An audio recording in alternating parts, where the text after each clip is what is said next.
Yaponiyaning poytaxti Tokioda Xitoy doiralarining qamal tadbirlari sababli nurg'un kishining o'limiga sabab bo'lgan o't apatiga qarshi namoyish o'tkazdi. Yaponiya Uyg'ur birlashmasining a'zolari va namoyishchilar Ikebukuro rayonidagi bir bog'chada ko'rishdi.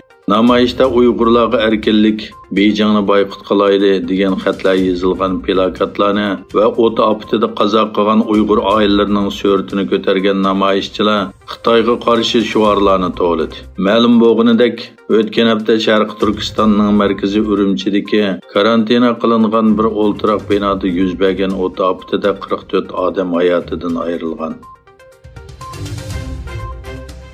Xitoy Sharq Turkistonga tajovuz qilib kirgandan buyon izchil turda Sharq Turkistonning tabiiy boyligini bulang-talang qilib kelgan bo'lib, yaqindan beri vatanimizning tok boyligini atalmış tokni sirtqa yetkazish nomida kuchab bulang-talang qilishga boshlagan bo'lib, bu yil 10-oyda Xitoyga to'shilgan energiyalik tok miqdori 2 milliard 638 million kilowatt soatga yetgan. Xinjiang gazetining xabar qilishicha, atalmış Xinjiang elektr energiyasi savdo markazi cheklik shirkatining oshkorlashicha 10-oyda Xitoy doiralari Xinjiangning tokini sirtqa yetkazish nomida Xitoyga to'shilgan tok miqdori 7 milliard 643 million kilowatt soat bo'lgan.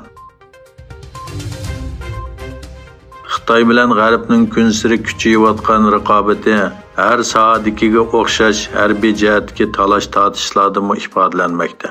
Angliya Quyosh gazetining xabariga qaraganda, Xitoy chet ellarda yashaydigan minglagan jasuslarni Amerika va Angliyaning harbiy maxfiyatligiga erishishga taqsim qilgan. Angliya matbuotlaridagi xabarlarda kam deganda 60 Xitoy fuqarosining Angliya universitetlarida harbiy turda ishlayotganligi o'tirg'i qo'yilgan. Tadqiqotda deyilishicha, bu son Angliyada texmi ko'p bo'lib, ularning ichida oz deganda 2 kishi Xitoy xalq ozodlik armiyasining xodimi ekan. Xitoyning asosli shaharlari har qaysi shaharlardagi namoyishlardan keyin virusga qarshi tadbirlarni bo'shashtirish uchun tadbir qo'llanmoqda. Xitoydagi 3-cho'ng shahar Guangzhouda yerlik sayya xodimlari televizorda bayonot e'lon qilib, Xitoy virusining tarmoq tiplarining asl xarakterlik zukamdan bek xatar elib kelmaydiganligini aytib, kishilarni xotirjam qilishga urindi.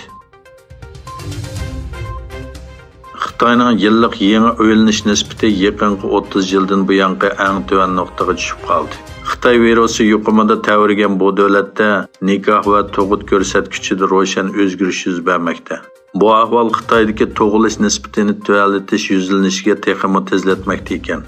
Ma'lum bo'lishicha, o'ylanish nisbati tuvandikilarning asosli sababi Xitoy virus cheklamasi, muarif va turmush tanarqining yuqori bo'lishi ekan.